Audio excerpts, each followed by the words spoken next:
If you are looking for a new car, having a choice is a very controversial statement. Because if you need more space, you are getting an SUV. If you are looking for a car perfect for your bigger family, you are getting an SUV. And if roads around you are in worse condition, you are getting probably an SUV. But for the past 40 years used to be a perfect bridge between cars which are lifted up and cars which are more passenger car-like. Volvo introduces a welcome alternative to vehicles designed to go off-road, a vehicle designed to stay on it. And sadly, for most of these cars I need to use the past time because more and more are either dying and disappearing from the market, or they are simply transforming into, you won't guess, SUVs. If you think about most typical types of lifted up station wagons, you'll probably mention Subaru Outback, Volvo XC70 and Audi S6 Allroad. And sadly, only the last one of these is staying in the market for the upcoming time because the latest generation of Subaru Outback and the latest generation of Volvo XC70 have become a totally different cars. They are simply betraying their ideals and becoming yet another SUVs. It's breaking my heart because we'll really deserve for something else than just SUVs. Advanced on every terrain. The new Passat All-Track with 4Motion. Let's start with a controversial statement. I don't think, from the core, crossovers are boring cars. They simply became boring because of lazy car companies, which are not taking the full advantage of the potential which is hidden in the core of the crossover. Meet Aztec, quite possibly the most versatile vehicle on the planet. By Pontiac. The first OG crossovers were always trying to mix a few types of cars into one, which is totally opposite of the contemporary typical crossover, which today in most cases is simply a generic mix of hatchback, a slice of tiny MPV and hilarious clearance, which is not even trying to pretend that this car is born to break into any difficult road condition.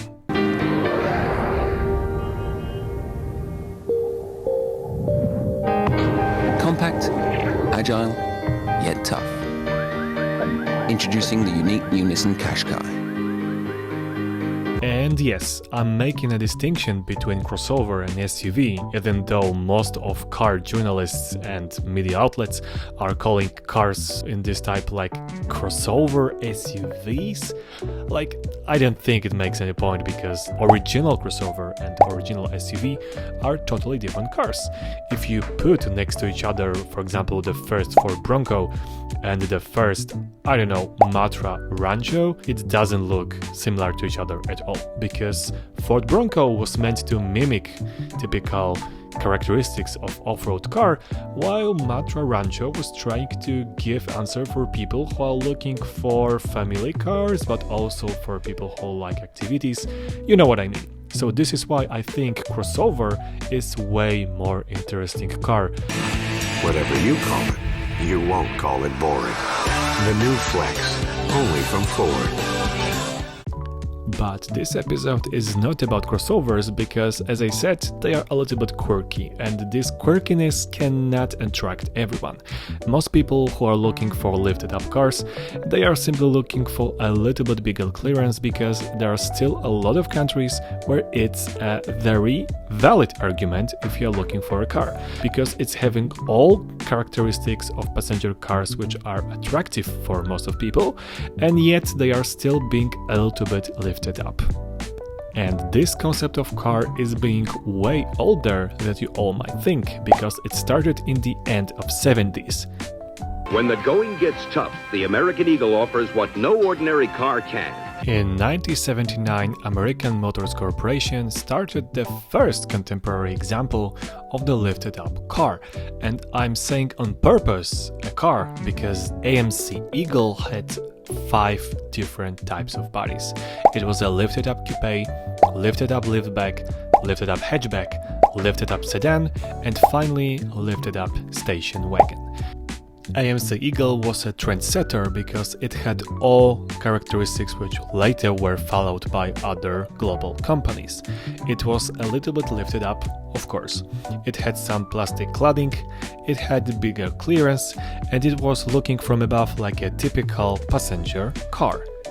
Sadly, this model didn't last so long, and after being discontinued in 1988 and transferring AMC into an Eagle car company, which was part of Chrysler Group, I would say it wasn't anything interesting anytime later. As it happens very often, Americans came up with a really good idea, but shortly Japanese made something better and more successful. This is how Toyota Sprinter Carib was born in 1982, when Japanese company decided to take second generation of Tercel, lift it up a little bit and make it as a wagon with some flavors of SUV. This car was a really interesting concept which had a little bit bigger clearance, some plastic cladding, but yet it looked more like a car rather than just big vulgar SUV.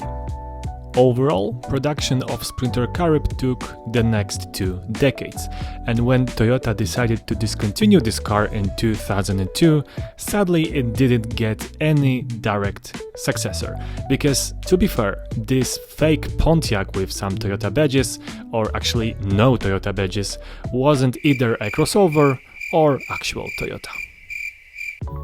Okay, but if we are talking about Japanese car brands and lifted up cars, we cannot skip Subaru. Obviously, I'm talking about Outback, which was launched in 1994 as, firstly, just a slightly lifted up version of the legacy midsize wagon, but it needed only 2 generations to launch a fully standalone model in 2003, which was still just an equivalent of legacy, but it was called simply Subaru Outback. It sounds like Subaru was third in the game, but to be fair, they started preparing for launching a mix of all-wheel drive car with passenger mix already in 1970 when FF1 G4WD wagon was launched. A little bit later, they launched on the market car series called Leone, which was produced between 1971 to 1994.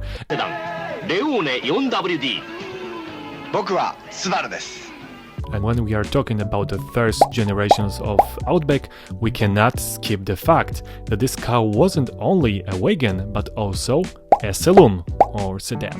It was a really interesting mix, but to be fair, it wasn't that successful, and after 2009, Subaru decided to discontinue this model.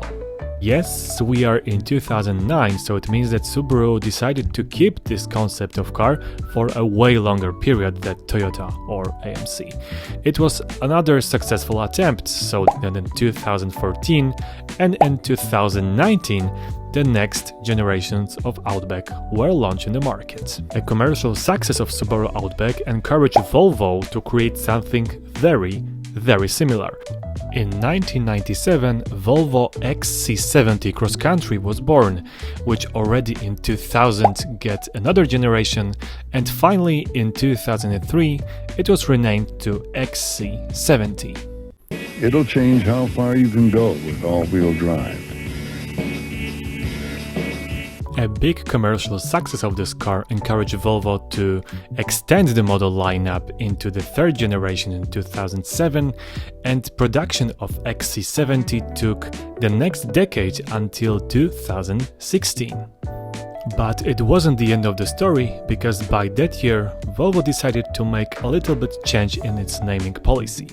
XC was reserved for SUVs, while Cross Country once again became a symbol of lifted up station wagon. And this is when V90 Cross Country was born. And last but not least, we cannot miss Audi, which in 1999 launched A6 Allroad Quattro.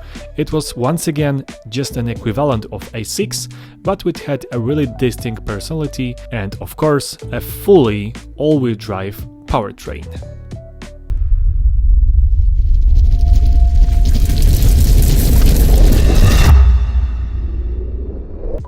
To proof that lifted up car is actually a very successful concept, Subaru, Volvo and Audi, all these three created smaller versions of the bigger brothers. They all didn't make to the present day, but they were, so it's worth to mention Subaru Outback Sport, a lifted up Impreza, Audi A4 Allroad, so simply lifted up version of this mid-size car, and the same example was followed by Volvo with S60 or V60 Cross Country. Yes, Volvo also created a lifted up saloon and failed just like Subaru.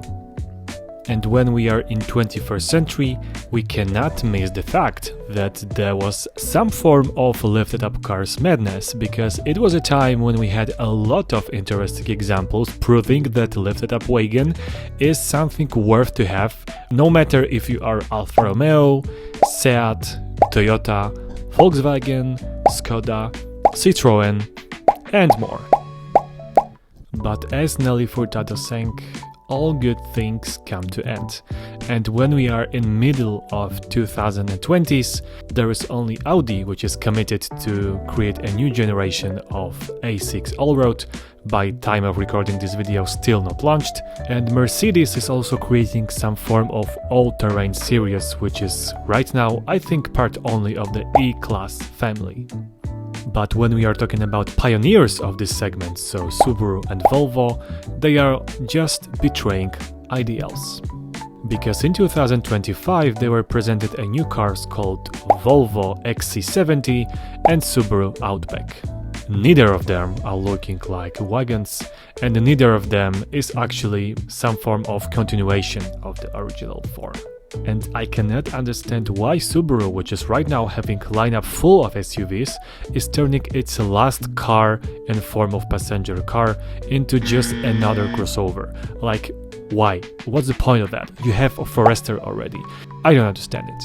Things are looking even worse when we are talking about Volvo, because after 10 years of absence they decided to bring back the XC70, but as I said, XC stands only for SUVs, so the new XC70 couldn't be anything, just a mid-size SUV.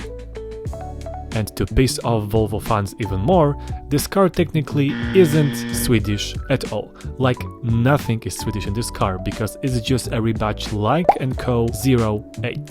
This car was designed in China, it is produced in China, and it's sold in China. And when you take a look at the interior of this car, it doesn't even pretend to be a Volvo. So sadly, we are losing all the best gamers in this fantastic and interesting story. What's the point of that? I think numbers are speaking for these decisions, because I think marketing came with Excel numbers, told that okay, maybe Subaru Outback in form of station wagon is doing good, but we can make more money by making this another SUV. And remember that the average demography of Subaru owner in United States, the bigger market for Subaru, aren't caring about what form of this car is. It just needs to be spacey and fill on the parking space. And when these demands are met, I don't think people won't care about losing the original identity of Outback. And Chinese buyers of the new Volvo XC70 won't care about the past even more. I think most of them don't even know that this bland SUV was born originally as very cool and trendy lifted up station wagon. And it breaks my heart that Ford abandoned idea to create something like their own Subaru Outback, because in the end of the past decade they were trying to morph crossover style with the new generation of Ford Fusion, because when Ford Fusion was discontinued, initially it was meant to have a successor. Exactly, a successor in the form of Subaru Outback. But we cannot have nice things, so neither of that is available on the market now. What's the future of lifted up station wagons? Well, I think we can only have some equivalent of that in form of Subaru Outback Electric, called in Europe. And also its Toyota form called Toyota BZ4 Touring? Sorry, I'm just speaking from my memory. Let me take a look. Yeah, it's called like this. Okay, so these cars are trying to be a lifted up station wagons and trying to fill the gap, but sadly these are simply crossovers. They were born like crossovers and they are not having any original passenger form version. They are just mimicking the original concept, which for me will never be the same.